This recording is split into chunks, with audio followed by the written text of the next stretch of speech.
Jangan mengandalkan manusia, tetapi mengandalkan Tuhan. Oke, kalau sudah ketemu Yeremia 17 ayat yang ke-5 sampai ayat yang ke-8. Saya mulai, saudara, ayat 6, nanti sama-sama di ayatnya yang ke-8.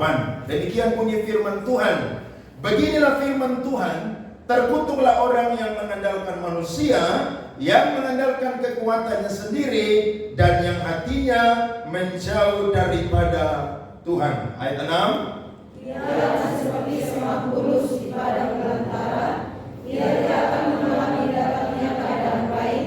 Ia akan tinggal di kalangan angus di padang gurun, di negeri ada asin yang tidak berduduk. Diberkatilah orang yang mengandalkan Tuhan, yang menaruh harapannya pada Tuhan. Sama-sama. Ia akan seperti pohon yang ditanam di tepi air, yang merembatkan akar-akarnya ke tepi batang air, dan yang tidak mengalami datangnya panas terik, yang daunnya tetap hijau, yang tidak khawatir dalam tahun kering, dan yang tidak berhenti menghasilkan buah. Tepuk tangan buat firman Tuhan, saudara-saudara. Ya, Nabi Yeremia, saudara, adalah salah satu nabi besar yang melayani pada zaman Perjanjian Lama. Dia lahir di satu desa namanya Anatot dekat Yerusalem pada tahun kurang lebih, saudara-saudara, 650 sebelum Masehi. Nah, ketika saudara-saudara dia bertumbuh menjadi seorang remaja pemuda, dia mendapat panggilan Tuhan, saudara-saudara, kurang lebih di usianya yang ke-23 tahun. Akhirnya dia tampil melayani dari tahun 627 sebelum Masehi sampai kepada tahun 587 sebelum Masehi.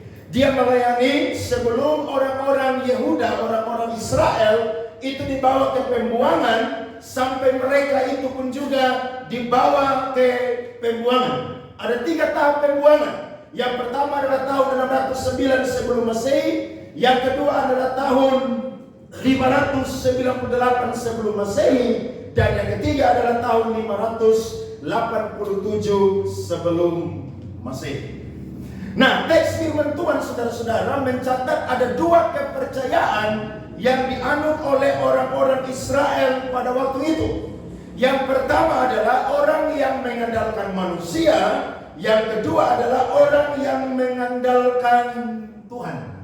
Mereka sama-sama orang yang dipilih oleh Allah, mereka sama-sama bangsa yang dikasihi oleh Allah, tetapi ternyata dalam bangsa ini, saudara-saudara, ada 2 kepercayaan atau 2 kelompok. Yang pertama adalah yang mau mengandalkan manusia, kemudian yang kedua adalah yang mau mengandalkan Tuhan. Mengandalkan Tuhan dan mengandalkan manusia, lebih mudah mana, saudara-saudara? Lebih mudah mengandalkan manusia. Sebab apa? Tuhan itu tidak kelihatan, sedangkan manusia itu kelihatan. Kalau kita mengandalkan manusia, hari ini kita minta tolong, pasti dia segera langsung memberikan pertolongan kepada kita. Tetapi kalau kita minta pertolongan kepada Tuhan, belum tentu Tuhan pun juga langsung menjawab apa yang kita doakan dan kita serukan. Hanya satu doa yang saudara doakan, langsung Tuhan jawab, yaitu doa makan. Betul? Habis doa makan langsung tersedia. Tapi doa yang lain, saudara, belum tentu langsung dijawab. Nah, di tengah-tengah penyimpangan ini, ternyata Tuhan utus Nabi Yeremia untuk memberikan peringatan dan juga janji kepada orang-orang Israel yang ada di selatan pada waktu itu, supaya mereka jadi orang-orang yang tidak mengandalkan manusia, tapi mereka harus jadi orang yang mengandalkan Tuhan. Saya catat, yang pertama adalah terkutuklah orang yang mengandalkan manusia. Kalau saudara dengar kata kutuk, berarti itu kontras atau bertentangan dengan yang namanya berkat.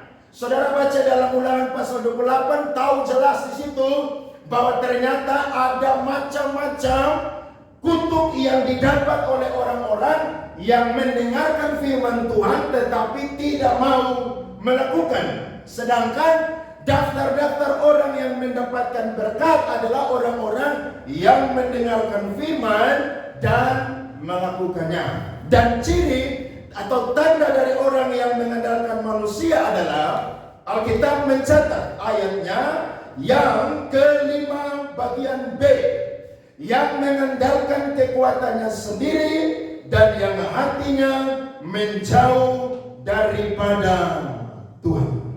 Contohnya apa? Dalam konteks pada waktu itu saudara-saudara, yang pertama adalah orang-orang Israel tidak mau lagi bertanya-tanya lagi kepada Allah, tetapi mereka hanya bertanya-tanya kepada Baal, kepada Allah daripada bangsa-bangsa kafir. Perhatikan firman Tuhan, Yeremia 2 ayat 6 sampai 8. Firman Tuhan berbunyi, dan mereka tidak lagi bertanya, di manakah Tuhan yang menuntun kita keluar dari tanah Mesir, yang memimpin kita di padang gurun, di tanah yang tandus dan yang lekuk, di tanah yang sangat kering dan gelap, di tanah yang tidak dilintasi orang dan yang tidak didiami manusia. Aku telah membawa kamu ke tanah yang subur untuk menikmati buahnya dan segala yang baik daripadanya. Tetapi segera setelah kamu masuk, kamu menajiskan tanahku, tanah milikku telah kamu buat menjadi kekejian. Para imam tidak lagi bertanya, di manakah Tuhan? Orang-orang yang melaksanakan hukum tidak mengenal aku lagi, dan para gembala mendurhaka terhadap aku. Para nabi bernubuat demi Baal, mereka mengikuti apa yang tidak berguna.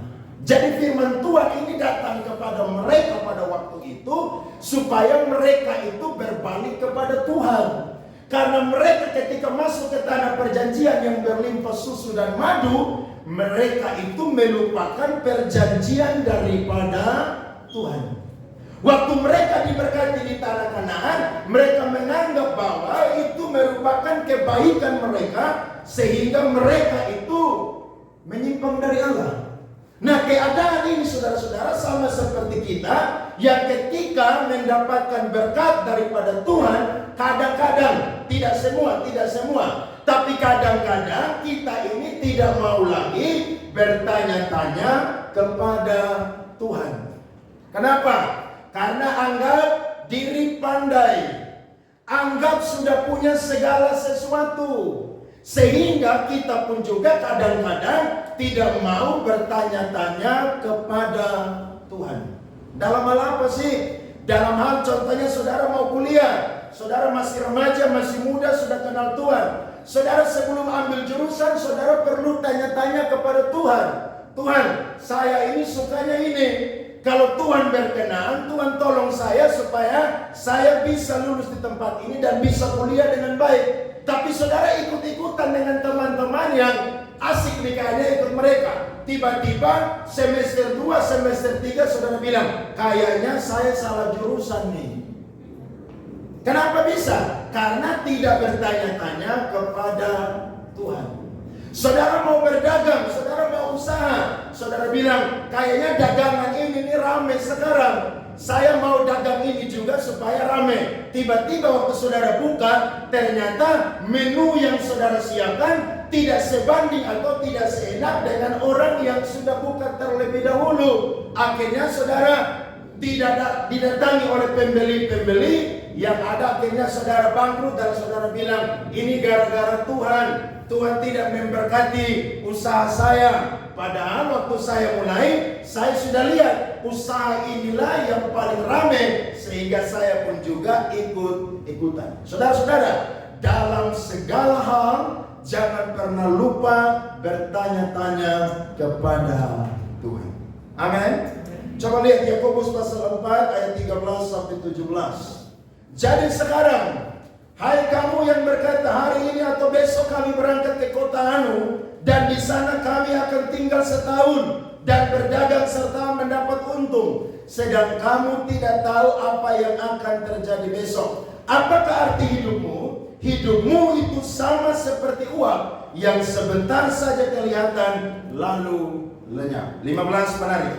Sebenarnya kamu harus berkata, jika Tuhan. Nah, ini kalimat bagus. Jika Tuhan berkenan, kiranya kami akan hidup dan berbuat ini dan itu. Berarti ketika kita mau menyampaikan sesuatu kepada Tuhan, kalimatnya harus kita dahulukan dengan jika Tuhan berkenan. Kira-kira bisa atau tidak, saudara? Bisa, tapi kadang-kadang prakteknya susah. Kenapa? Karena mau mengandalkan kekuatan diri sendiri, mengandalkan orang lain. Padahal saudara-saudara, ketika kita bertanya-tanya kepada Tuhan, itu merupakan bukti bahwa kita sedang belajar mengandalkan Tuhan. Amin. Mengandalkan Tuhan itu, saudara, sulit. Kenapa? Karena Tuhan tidak kelihatan. Tapi mengandalkan manusia kadang-kadang cepat, karena manusia itu kelihatan dan seakan-akan mudah untuk menolong kita. Tapi saya mau bilang, sekalipun Allah tidak kelihatan, tapi Allah tidak pernah membiarkan saya dan saudara menghadapi setiap persoalan secara sendiri. Tuhan selalu bersama dengan kita. Ada amin? Nah, orang-orang Israel, saudara, mereka ini tidak mau lagi bertanya-tanya kepada Allah. Hidup sudah senang, sudah bahagia, sudah makmur, tidak lagi bertanya-tanya kepada Allah. Coba saudara punya uang yang banyak di tabungan, contohnya 1 M. Kira-kira masih bertanya-tanya kepada Tuhan? Tuhan, uang ini saya mau pakai untuk apa? Tuhan bilang, oke, KPC mau bangun gereja, jadi kamu tolong ambil 200 juta, sumbanglah di pembangunan. Amin. Amin. Bapak Ibu amin. Nanti dia dapat uang banyak begitu. Karena belum dapat aja dia udah amin, apalagi dapat. Iya. Kira-kira saudara bertanya-tanya kepada Tuhan atau tidak? Itu orang yang mengandalkan Tuhan itu seperti demikian, saudara-saudara. Suka bertanya-tanya dengan Tuhan. Dalam keadaan susah dia bertanya-tanya kepada Tuhan, tetapi juga dalam keadaan yang bahagia diberkati, dia pun juga selalu bertanya-tanya kepada Tuhan. Pasalnya yang kedua ayat 17 sampai 19. Firman Tuhan berkata, bukankah engkau sendiri yang menimpakan ini ke atas dirimu, oleh karena engkau meninggalkan Tuhan Allahmu ketika ia menuntun engkau di jalan? Dan sekarang saudara-saudara, apakah untungmu untuk pergi ke Mesir, hendak meminum air sungai Nil? Dan apakah untungmu untuk pergi ke Asyur, hendak meminum air sungai Efrat? Kejahatanmu akan menghajar engkau, dan kemurtadanmu akan menyiksa engkau. Ketahuilah dan lihatlah betapa jahat dan pedihnya engkau meninggalkan Tuhan Allahmu dan tidak gemetar terhadap aku. Demikianlah firman Tuhan Allah semesta alam. Mereka, saudara, tidak mau bertanya-tanya kepada Tuhan. Kemudian, saudara, hati mereka jauh. Mereka mau pergi berlindung ke Mesir dan juga Asyur. Nah, latar belakang firman Tuhan ini, saudara-saudara, Raja Hizkia ketika dia memulai pembaharuan dalam hidup keagamaan dan moral itu pada tahun 716 sebelum Masehi sampai tahun 687 sebelum Masehi. Tetapi ketika dia meninggal, saudara, semuanya dihapuskan oleh anaknya yang bernama Manase, dan pemerintahan singkat Raja Amon yang penuh penyembahan berhala. Nah, waktu Yehuda hidup dalam penyembahan berhala, orang Asyur dalam pimpinan Esarhadon pada tahun 681 sampai 669, Raja Babel dan Asyur berhasil mengalahkan Mesir tahun 671 sebelum Masehi. Perhatikan, tetapi dalam pemerintahan Firaun Pesantik 664 sampai 610 sebelum Masehi, Mesir bangkit kembali dan mulai menakut-nakuti Yehuda. Orang-orang Yehuda akhirnya memilih untuk mau pergi ke Mesir untuk menghindari Babel dan Nebukadnezar. Jadi mereka ini mau menghindari penghukuman dari Tuhan. Ingat loh, Tuhan bisa pakai orang jahat untuk membuat rencananya terjadi. Raja Nebukadnezar ini raja yang fasik, tapi Tuhan bisa pakai dia supaya bisa buang orang-orang Israel di pembuangan 70 tahun. Supaya apa? Supaya orang Israel itu bisa bertobat. Nah, ketika mereka menghadapi pembuangan 3 tahap ini, mereka ini mau coba-coba melarikan diri ke Mesir. Mereka anggap di Mesir itu aman karena ada Raja Firaun, ada pasukan-pasukannya yang hebat. Tapi Tuhan bilang bahwa kalian walaupun ke Mesir, kalian tidak akan aman. Justru kalian akan mati di sana. Kenapa? Karena akan terjadi pertempuran dan juga Babel akan mengalahkan Mesir. Saudara lihat data ini. Dalam pemerintahan Raja Yoakim inilah terjadi pertempuran di Karkemis tahun 605 sebelum Masehi. Orang Mesir di bawah pimpinan Firaun Neko dihancurkan oleh orang Babel di bawah pimpinan Nebukadnezar. Dalam pertempuran di Karkemis, di tepi sebelah kanan Sungai Efrat, sebelah barat laut dari Aleppo dan di Hama. Berarti bukti saudara bahwa orang yang mengandalkan manusia, hidupnya tidak akan pernah bisa menemukan kebahagiaan. Ingat, manusia itu terbatas, saudara. Saudara bangga, saya punya om camat. Ingat, di atas camat masih ada wali kota. Di atas wali kota masih ada apa? Gubernur. Di atas gubernur masih ada apa? Menteri. Di atas menteri masih ada apa? Presiden. Di atas presiden ada siapa? PBB. Di atas PBB ada siapa? Ada Tuhan. Berarti Tuhanlah yang paling berkuasa. Amin. Jangan saudara-saudara sedikit-sedikit mengandalkan manusia. Firman Tuhan bilang terkutuk. Ia akan seperti semak bulus di padang belantara. Ia tidak akan mengalami datangnya keadaan baik. Ia akan tinggal di tanah angus, di padang gurun, di negeri padang asing yang tidak berpenduduk. Ini merupakan gambaran dari negeri pembuangan Babel, saudara-saudara. Mereka akan dibuang di sana dan mereka akan menghadapi yang namanya kesukaran-kesukaran yang luar biasa. Lihat firman Tuhan ini, Mazmur 137 ayat 1 sampai 6. Di tepi sungai-sungai Babel, di sanalah kita duduk sambil menangis. Apabila kita mengingat Sion. Saudara perhatikan, orang susah dulu baru ingat Tuhan. Orang susah dulu baru ingat ibadah. Bait Allah itu ada di Sion, kota Daud. Ketika mereka ada di pembuangan, baru mereka ingat Tuhan. Ketika mereka ada di pembuangan, baru mereka ingat apa? Rumah Tuhan. Makanya manusia tuh kalau Tuhan tidak tegur, keras kepala. Nanti Tuhan udah tegur, dia udah sengsara, udah menderita, baru apa? Ingat Tuhan. Harusnya kalau dalam keadaan yang baik-baik, ingat Tuhan dong. Tidak perlu Tuhan hajar saya dan saudara baru ingat Tuhan. Seperti saya tuh, waktu habis kuliah, bukannya pulang jadi pendeta, main band dulu di Jakarta. Wah, Tuhan kasih peringatan saudara, ulang-ulang.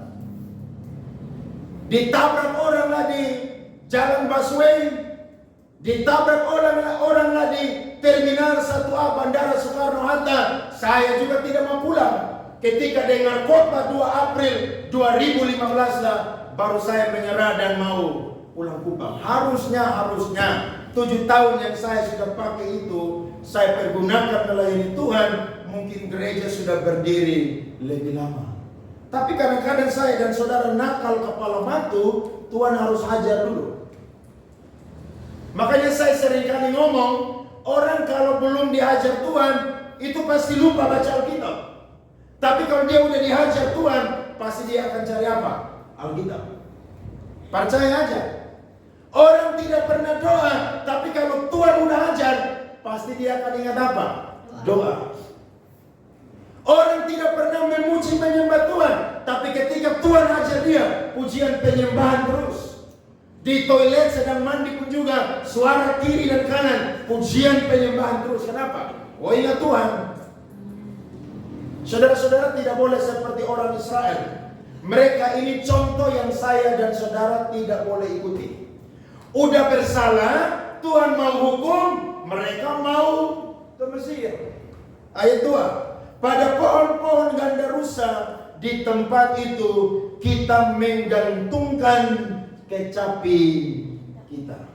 Dulu ada di Israel, di Yehuda, memuji menyembah bebas. Sekarang di negeri orang tidak boleh pujian penyembahan lagi. Saudara lihat tuh, kecapi semua gantung di pohon ganda rusa. Tidak boleh. Kenapa? Karena sedang ada dalam tahanan Babel. Menderita toh? Ingat, penderitaan kita bukan sakit penyakit aja. Tapi kalau tidak bisa ibadah, tidak bisa memuji menyembah, itu juga penderitaan, saudara. Makanya saudara baca dalam Injil, Tuhan bebaskan banyak orang, mereka disembuhkan. Salah satu tujuannya adalah apa? Supaya mereka bisa kembali beribadah di bait Allah. Orang kusta tinggal jauh di negeri pengasihkan. Mereka tidak bisa ibadah di bait Allah. Tapi ketika mereka sembuh, mereka bisa kembali beribadah di bait Allah. Sakeus orang kaya tidak bisa masuk bait Allah. Kenapa? Dianggap najis oleh orang-orang yang ada di Yeriko pada waktu itu. Tapi perjumpaan dengan Allah membuat dia bertemu Tuhan dan bisa kembali datang beribadah kepada Tuhan. Mereka menderita. Amin. Ayat 3. Sebab di sanalah orang-orang yang menawari kita, meminta kepada kita, memperdengarkan nyanyian, dan orang-orang yang menyiksa kita meminta nyanyian sukacita. Nyanyikanlah bagi kami nyanyian dari Sion. Bagaimanakah kita menyanyikan nyanyian Tuhan di negeri asing? Jika aku melupakan engkau, hai Yerusalem, biarlah menjadi kering tangan kananku, biarlah lidahku melekat pada langit-langitku. Jika aku tidak mengingat engkau, jika aku tidak jadikan Yerusalem puncak sukacitaku. Amin. Jadi orang yang mengandalkan manusia, saudara, terkutuk. Jangan pernah coba-coba saya dan saudara sedikit pun mengandalkan manusia. Nanti mau bangun gereja, jangan pernah andalkan siapapun juga. Modalnya apa? 3 lutut, doa. Yakin kalau orang lain, hamba Tuhan lain, Tuhan bisa tolong berkati mereka, bangun gereja yang besar, gereja yang megah untuk Tuhan. Kita pun juga saudara-saudara yakin bahwa Tuhan pun juga sanggup menyediakan bagi kita. Saudara mengandalkan orang kaya siapa? Saudara minta uang hari ini dia kasih, belum tentu besok dia akan kasih saudara. Tahu saya jauh-jauh lah saudara kandung, tanda kutip sudah berkeluarga. Saudara bilang, kok gampang ada toh? Iya ada toh, tapi nggak ada TI juga. Ingat, kita jangan pernah mengandalkan manusia. Manusia itu terbatas, saudara.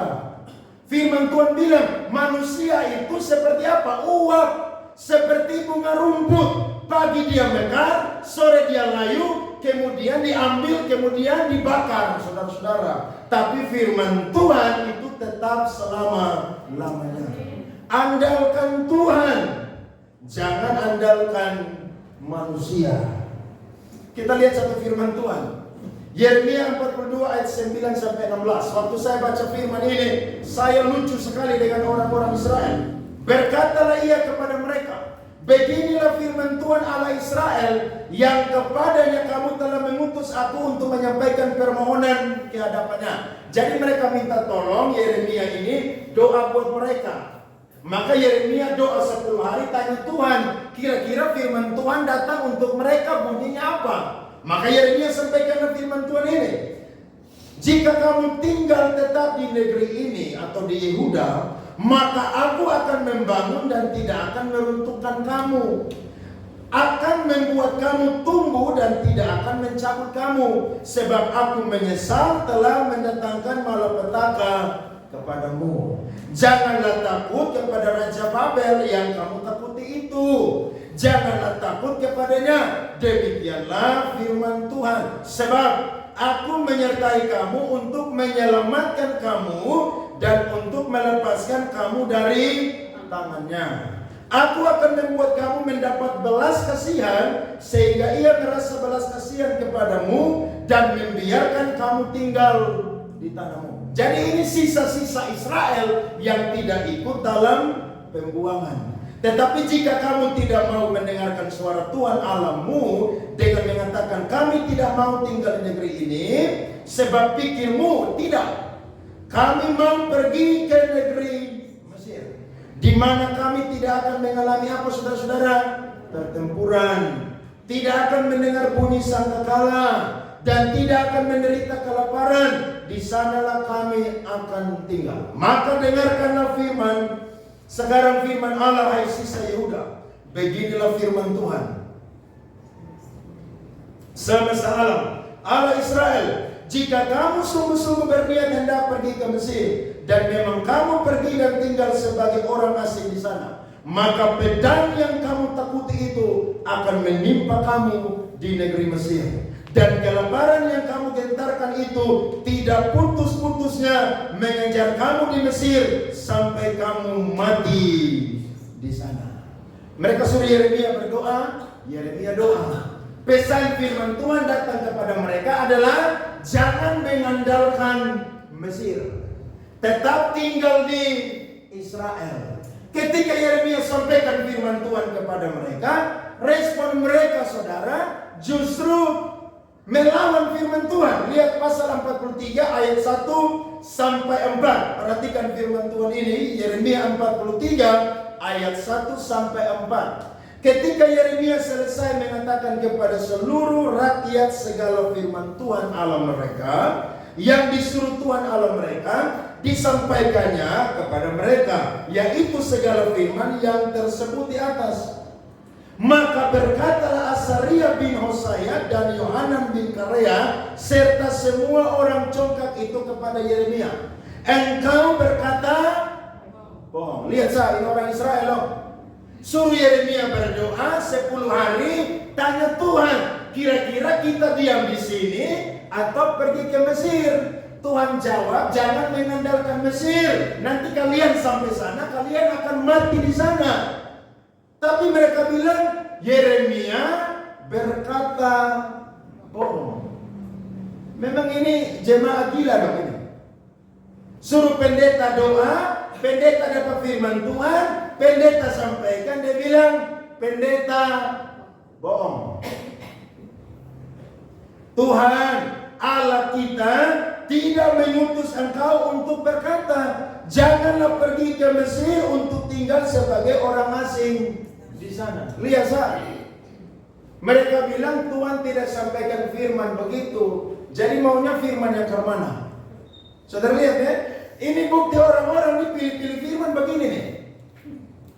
Tuhan kasih firman bilang begini, dia bilang tidak. Firman harusnya bukan begitu, harusnya begini.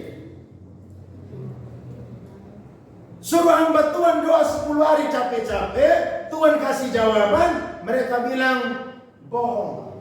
Memang pada waktu itu ada banyak nabi-nabi palsu, tapi mereka sudah mengalami apa yang disampaikan Yeremia itu terjadi, sehingga harusnya mereka itu percaya.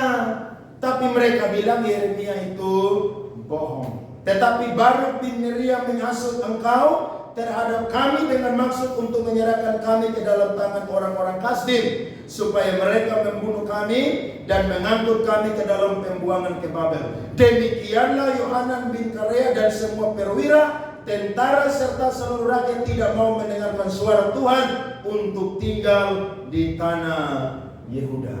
Kasihan ya, capek-capek sia-sia doa, berlutut tanya Tuhan, Tuhan kasih jawaban, tidak mau dengar. Ini kalau pendeta zaman sekarang minta doa lagi, pendeta bilang udah doa sendiri aja deh. Percuma saya doa, Tuhan kasih firman, kamu tidak mau lakukan. Loh, kamu mau yang kemana firman? Tuhan udah kasih firman begini, ya ikuti.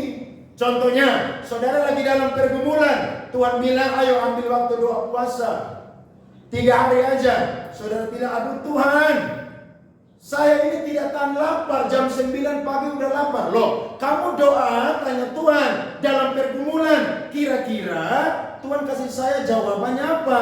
Tuhan kasih doa puasa 3 hari. Saudara alasan, saya tidak tahan lapar.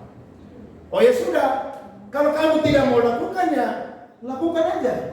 Ingat, Tuhan tidak pernah paksa, tapi ingat, konsekuensi dari menolak firman Tuhan adalah saudara akan mendapatkan kutuk dari Tuhan. Dengar firman, lakukan. Minggu lalu saya ditelepon oleh satu bapak, saya suka khotbah di persekutuan doa. Dia bilang, Pak Andre, ada waktu saya mau konseling sedikit. Saya bilang, Bapak, ini sudah malam, saya ada acara dengan keluarga, jadi tidak bisa, mungkin waktu tidak cukup. Kemana kalau besok aja? Dia bilang, oke, nanti pagi Pak Andre kalau bisa, miss call saya telepon. Oke, nanti saya miss call Bapak, saya telepon. Maka besoknya saya telepon dia. Dia tidak mau terima, dia tolak, akhirnya dia telepon balik saya. Saya bilang, Bapak, salam, iya. Bagaimana? Ada masalah apa? Dia bilang begini, Pak Andre, saya punya anak ini sedang masalah dengan istrinya. Dia ini sudah berbulan-bulan tidak pernah telepon istri dan anaknya, tidak pernah telepon kami. Kami telepon juga tidak mau jawab. Mamanya telepon juga tidak mau jawab. Dia kerja bukan di luar NTT, di dalam NTT, tapi tidak di Kupang, begitu. Saya tanya masalahnya apa? Maka beliau kasih tahu. Saya bilang, Bapak harus jujur supaya saya bisa koreksi dengan firman Tuhan. Dia bilang istrinya terlalu cerewet sehingga dia tidak betah tinggal di rumah. Terus dia bilang, padahal Pak Andre, mereka pacaran lama sekali, 15 tahun. Itu cicil rumah perumahan guna, saudara. Pacaran 15 tahun. Saya bilang, oke, terus apa lagi? Terus dia berkata, yang kedua, istrinya suka merendahkan dia. Istrinya punya gaji 5 kali lipat lebih besar dari dia. Jadi kalau ribut sedikit, istri bilang, saya nih yang lebih banyak belanja di rumah ini. Semua ini saya yang beli, bukan kamu. Jadi sebagai laki-laki dia merasa direndahkan. Oke, terus saya tanya, kira-kira Bapak udah berdoa? Dia bilang, sudah Pak Andre, bahkan saya minta tim-tim doa untuk bantu doa. Terus jawabannya apa? Mereka jawab bilang, mereka kasih guna-guna di makanan dan minuman dia. Pertanyaannya, siapa yang memberikan guna-guna itu? Saudara lihat ya, orang sembarang analisa sesuatu saudara pakai firman. Maka saya jawab, ada 2 jawaban. Yang pertama, Amsal berkata, lebih baik tinggal di sudut suatu rumah daripada diam serumah dengan perempuan yang cerewet. Berarti dia tidak kena guna-guna, tapi mungkin istrinya terlalu cerewet. Jadi dia lebih suka tinggal di luar rumah. Dia bilang, betul juga ya Pak Andre? Oh iya betul itu. Tidak ada guna-guna itu, guna-guna dari mana? Harus dicari sesuai firman. Yang kedua, dia berkata bahwa saya ini tidak tahan lagi. Saya mau cari polisi untuk tangkap dia. Saya bilang begini, Bapak punya uang, Bapak PNS, Ibu PNS punya uang. Ingat, Bapak pakai polisi tangkap dia, itu tidak menyelesaikan masalah. Justru akan tambah mempermalukan dia, dan masalahnya bisa merambat kepada Bapak dan Mama. Lebih baik tidak usah. Saya kasih contoh firman Tuhan, perumpamaan anak yang terhilang. Waktu dia berangkat dari rumah, ayahnya cari dia atau tidak?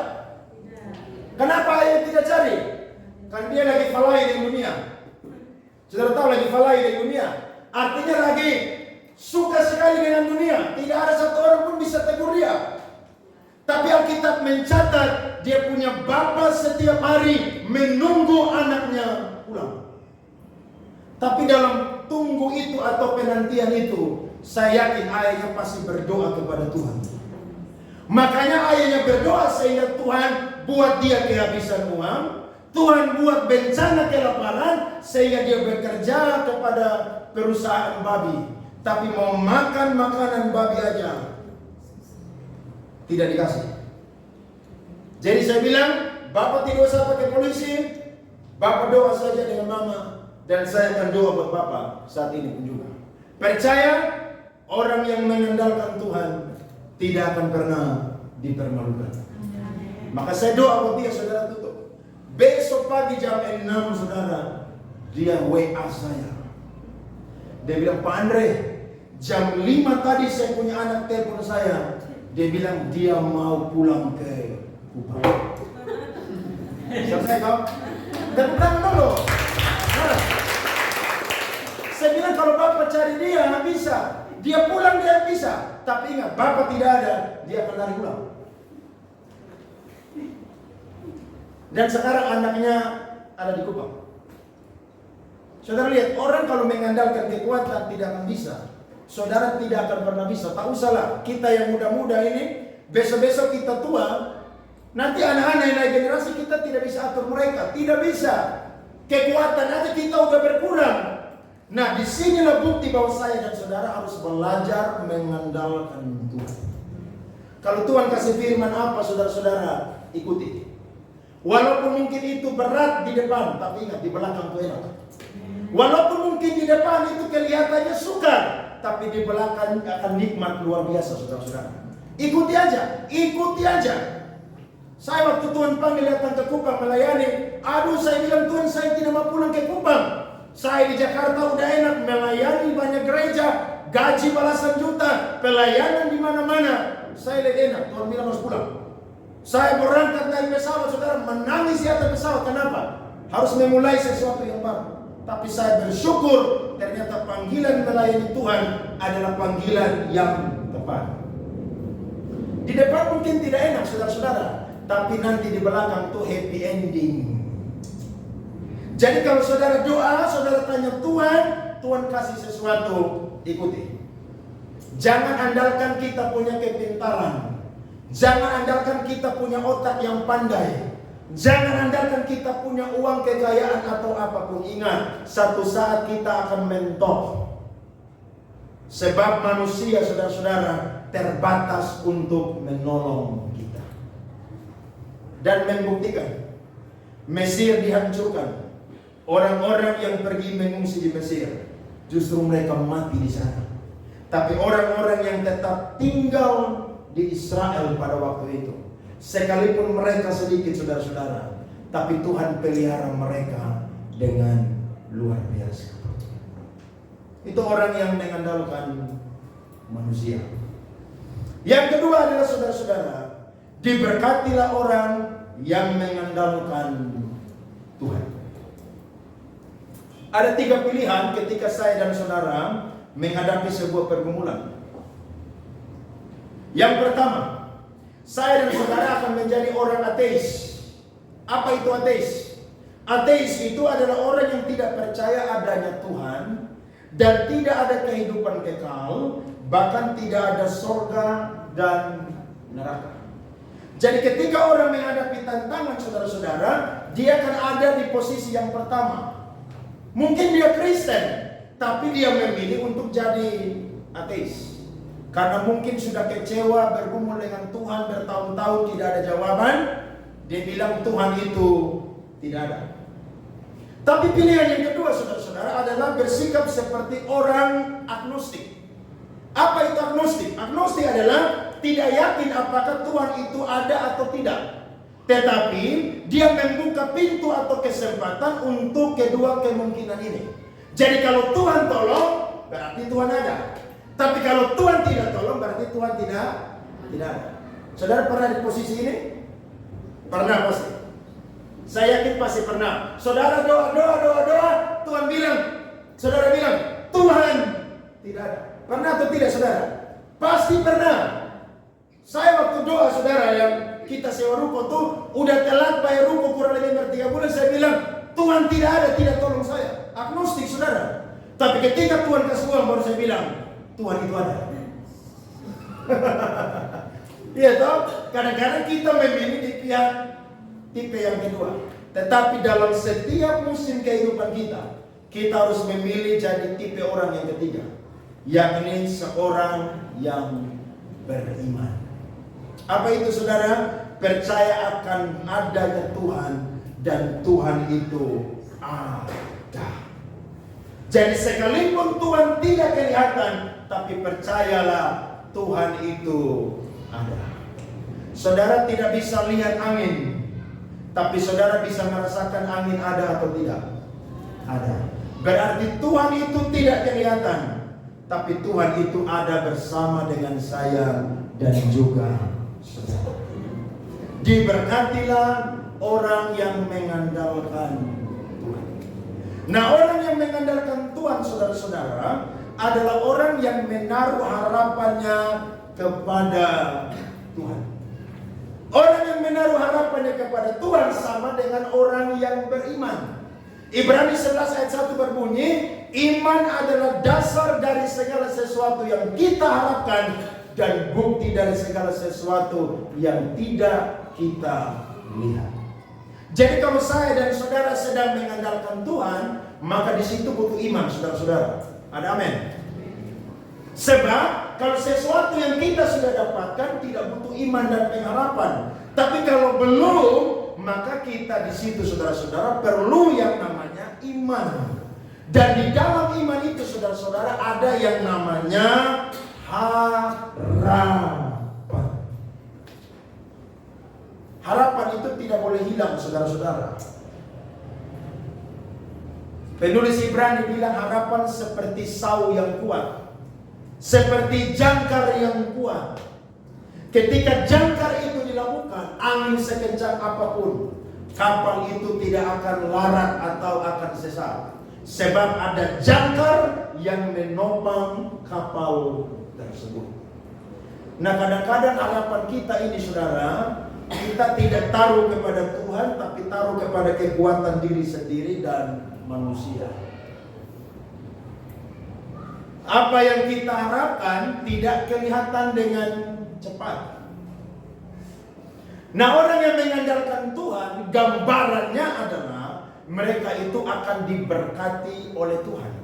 Ayat 8 bilang, ia akan seperti pohon yang ditanam di tepi air, yang merembatkan akar-akarnya ke tepi batang air, dan yang tidak mengalami datangnya panas terik, yang daunnya tetap hijau, yang tidak khawatir dalam tahun kering, dan yang tidak berhenti menghasilkan buah.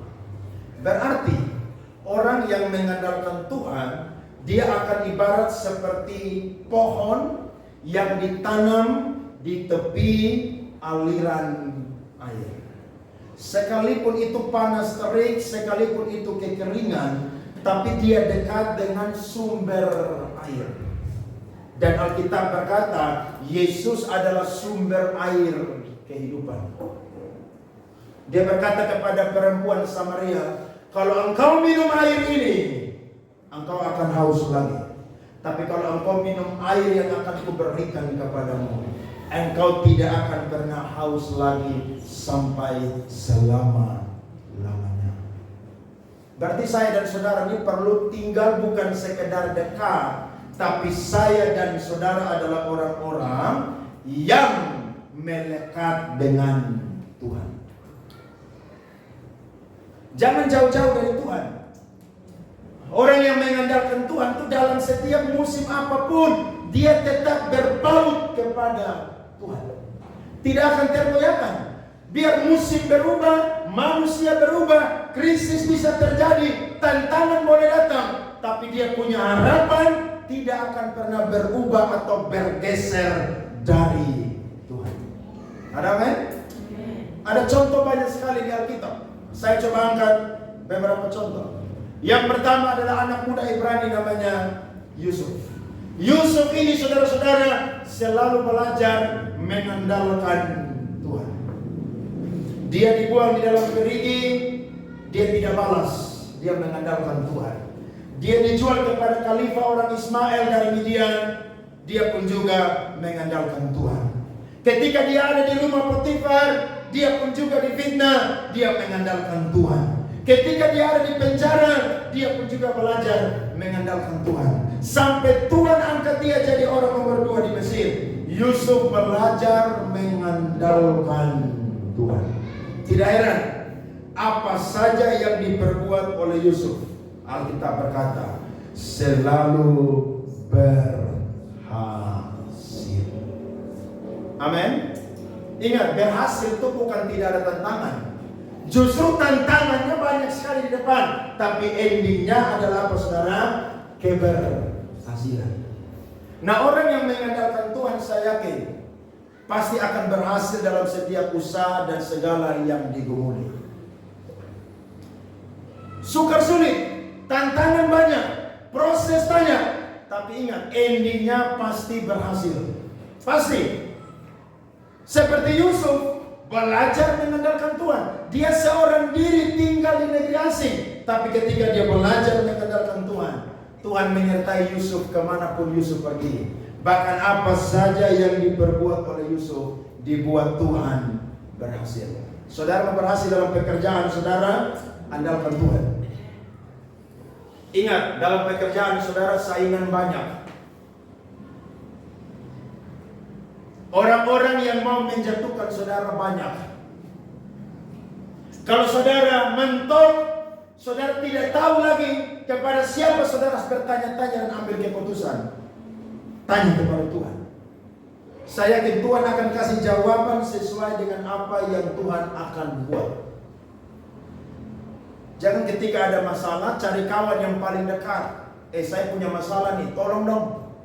Bisa aja saudara bisa. Tapi ingat, jalan keluar yang dia kasih tidak sesempurna apa yang Tuhan kasih. Amin. Tidak akan pernah sempurna. Sebab apa? Sebab ketika manusia yang kasih ide itu terbatas. Tapi kalau Tuhan yang kasih ide, saya yakin saya dan saudara akan menemukan jawaban mujizat yang luar biasa daripada Tuhan. Yusuf belajar mengandalkan Tuhan. Nah, orang Yehuda pada waktu itu mereka harus mengandalkan Tuhan. Sekalipun mereka tinggal di negeri yang sudah diporak-porandakan oleh Nebukadnezar, tapi mereka harus tetap tinggal di Yehuda. Jangan pernah tinggalkan Yerusalem. Sebab orang yang tinggalkan Yerusalem, keadaannya tidak akan baik. Jadi dalam keadaan sukar sulit, coba tenang. Jangan cepat-cepat ambil keputusan yang buat saya dan saudara salah langkah. Makanya Amsal bilang, janganlah pertimbangan itu jauh dari kehidupanmu. Buat sesuatu coba timbang. Kayaknya ini Tuhan tidak setuju deh. Kayaknya ini Tuhan setuju. Jangan ambil keputusan sendiri. Sebab ketika ambil keputusan sendiri, saya dan saudara tidak akan berhasil. Nabi Yeremia pernah tulis satu firman terkenal sekali. Ratapan pasal 3 saudara-saudara ayat 24 sampai 26. Ini firman favorit buat saya. Tuhan adalah bagianku, kata jiwaku. Oleh sebab itu aku berharap kepadanya.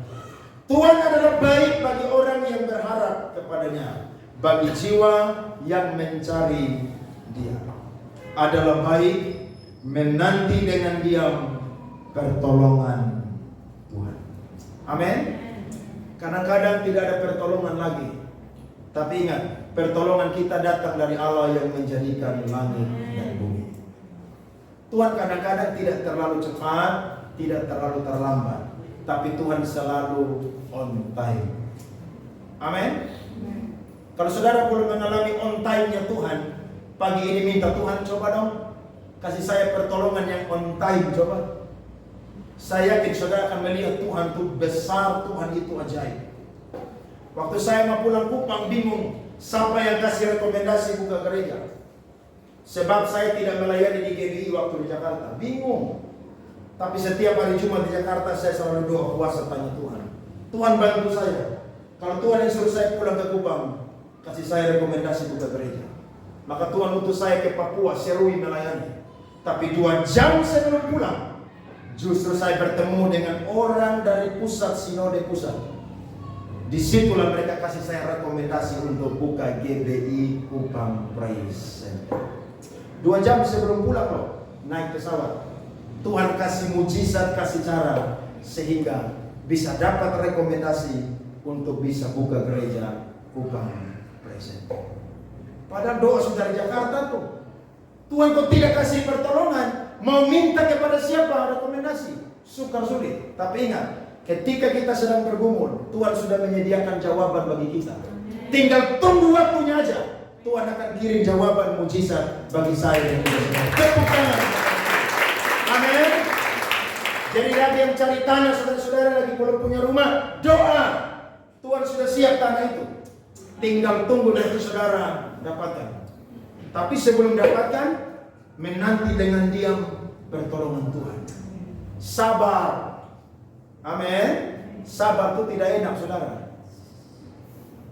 Aduh, tidak enak namanya sabar, saudara. Sulit, tapi enak, saudara, ketika saya dan saudara sudah mendapatkan. Saudara bisa menceritakan kemuliaan Tuhan yang luar biasa. Siapa lagi sih orang-orang yang menaruh harapannya kepada Tuhan? Contohnya adalah Ishak. Waktu kelaparan terjadi, Ishak ada di Filistin, dia mau pergi ke Mesir. Perhatikan firman Tuhan, Kejadian pasal 26 ayatnya yang pertama sampai 6. Kejadian 26 ayat 1 sampai 6. Maka timbullah kelaparan di negeri itu. Ini bukan kelaparan yang pertama yang telah terjadi dalam zaman Abraham. Sebab itu Ishak pergi ke Gerar kepada Abimelek raja orang Filistin. Lalu Tuhan menampakkan diri kepadanya serta berfirman, janganlah pergi ke Mesir, diamlah di negeri yang akan kukatakan kepadamu. Ayat 12, maka menaburlah Ishak di tanah itu atau di Filistin, dan dalam tahun itu juga ia mendapat hasil 100 kali lipat, sebab ia diberkati Tuhan. Amin. Mau berangkat ke Mesir karena waktu itu Mesir berkuasa, tapi Tuhan bilang jangan Ishak, tinggal aja di Filistin, menaburlah di situ. Maka Alkitab mencatat ketika Ishak taat, saudara-saudara, Alkitab mencatat dia diberkati 100 kali lipat. Amin. Kalau orang bilang di negeri kita di Kupang susah kerja, merantau aja. Saudara doa Tuhan, merantau atau tidak? Tuhan bilang tidak. Ikuti aja. Saudara bekerja, saudara andalkan Tuhan. Saya yakin pekerjaan sekecil apapun juga, saudara akan merasakan berkat daripada Tuhan. Amin. Kalau Tuhan berfirman suruh saudara tunggu, menantikan sesuatu, harus belajar untuk tunggu Tuhan. Jangan ambil keputusan sendiri. Ishak dengar firman, dia taat. Dan Alkitab berkata dia diberkati tahun itu juga 100 kali lipat. Yang ketiga contohnya adalah Daud. Daud ini hebat, favorit bagi banyak orang. Kenapa saudara-saudara? Karena Alkitab selalu mencatat Daud selalu bertanya-tanya kepada Tuhan. Hanya satu saja yang Daud tidak bertanya kepada Tuhan, waktu lihat Bathsheba. Dia tidak tanya Tuhan.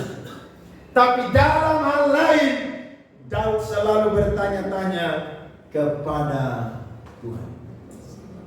Tidak heran, Mazmur 1 saudara berbunyi, diberkatilah orang yang merenungkan Taurat Tuhan siang dan malam. Ia sama seperti apa? Ia sama seperti pohon yang ditanam di tepi aliran.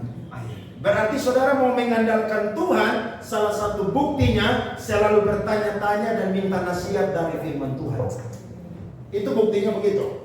Yang menghasilkan buahnya pada musimnya dan yang tidak layu daunnya, apa saja yang diperbuatnya berhasil. Daud pernah dalam suatu pertempuran yang besar melawan pahlawan Filistin, namanya adalah Goliat. Alkitab berkata, ketika berpapasan, Goliat bilang kepada Daud, anjing ke aku, sehingga engkau datang menggunakan tongkat. Hari ini pun juga aku akan membunuh engkau. Tapi Daud saudara mengandalkan Tuhan. Dia berkata, aku mendatangi engkau dengan nama Tuhan Allah semesta alam. Hari ini pun juga aku akan memenggal kepala engkau. Dan firman Tuhan membuktikan, Daud maju pakai nama Tuhan, saudara-saudara. Dia ambil batu, saudara. Ketika dia lepaskan batu itu, saya yakin batu itu biasa. Tapi ketika Tuhan menyertai batu itu tepat sasaran, kena kepada dahi daripada Goliat. Dan ketika kena, saudara-saudara, Goliat yang tinggi besar, detik itu pun juga langsung tunduk. Tidak heran, perempuan-perempuan Israel nyanyi, Saul mengalahkan beribu-ribu, tapi Daud mengalahkan berlaksa-laksa. Kenapa begitu, saudara? Karena Daud selalu belajar mengandalkan Tuhan. Amin. Saudara mau diberkati, andalkan Tuhan. Percaya aja, percaya aja. Lihat kita sewa ruko di sini. Tidak ada satu orang pun yang telepon saya, Pak Andre saya bayar ruko tiap tahun. Tidak ada.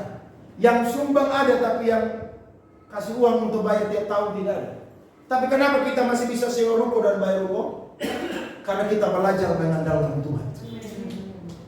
Kita minta kepada Tuhan, Tuhan kirim orang. Kita doakan Pak Albert, Tuhan pegang hati daripada Pak Albert. Sebab firman Tuhan bilang apa? Hati raja itu sama seperti batang air ada di tangan Tuhan. Dialirkannya kemana? Dia mau. Sekalipun dia orang kaya pelit, tapi kalau Tuhan pegang hati dia akan murah hati, saudara-saudara. Amin. Lihat orang Israel keluar dari Mesir, Tuhan bilang kepada Firaun orang Mesir, berkati itu orang Israel semua. Mereka mau keluar, kasih mereka emas, perak dan lain sebagainya. Wah, padahal mereka tuh pelit, mau kasih makan orang Israel aja, siksa luar biasa. Tapi ketika mereka keluar, Tuhan suruh mereka bermurah hati kepada orang Israel. Saudara, kalau mengandalkan Tuhan, ingat, kita semua akan diberkati oleh Tuhan. Kalau sedang sakit, jangan andalkan dokter, tapi andalkan Tuhan. Kalau lagi butuh pekerjaan yang lebih baik, jangan andalkan koneksi, tapi andalkan Tuhan. Kalau saudara bingung tentang masa depan, jangan andalkan kekuatan diri sendiri. Serahkan masa depan kita kepada Tuhan. Tuhan sanggup merubah masa depan kita menjadi masa depan yang terbaik. Bahkan dalam pergumulan apapun juga, jangan pernah mengandalkan kekuatan manusia, tapi andalkan Tuhan. Tuh firman Tuhan berjanji, saya dan saudara akan diberkati oleh Tuhan. Ada amin? Jangan tinggalkan hadirat Tuhan. Jangan tinggalkan Yerusalem. Walaupun keadaan sukar sulit, tetap ada di hadirat Tuhan. Tetap ada di hadirat Tuhan. Tetap baca firman Tuhan tiap hari. Percaya pertolongan Tuhan menyediakan bagi saya dan juga saudara. Mungkin hari ini belum kelihatan, tapi Tuhan sudah siap bagi saya dan saudara. Tinggal kita butuh keadaan darurat, Tuhan perintahkan malaikat segera kirim berkat buat kita. Amin. Jadi dalam pergumulan kita ke depan mau pelayanan, akan ada banyak hal yang kita butuhkan. Saya, saudara, tidak boleh belajar mengandalkan satu manusia pun juga. Butuh apa-apa, berlutut di hadirat Tuhan, minta kepada Tuhan. Amin. Setiap hari Senin sampai Kamis ada rally doa di sini. Kita berdoa, saya pimpin, Bapak Yoktan pimpin setiap hari Selasa. Tidak bosan-bosan kita berdoa. Saudara bekerja, tidak mungkin saudara datang.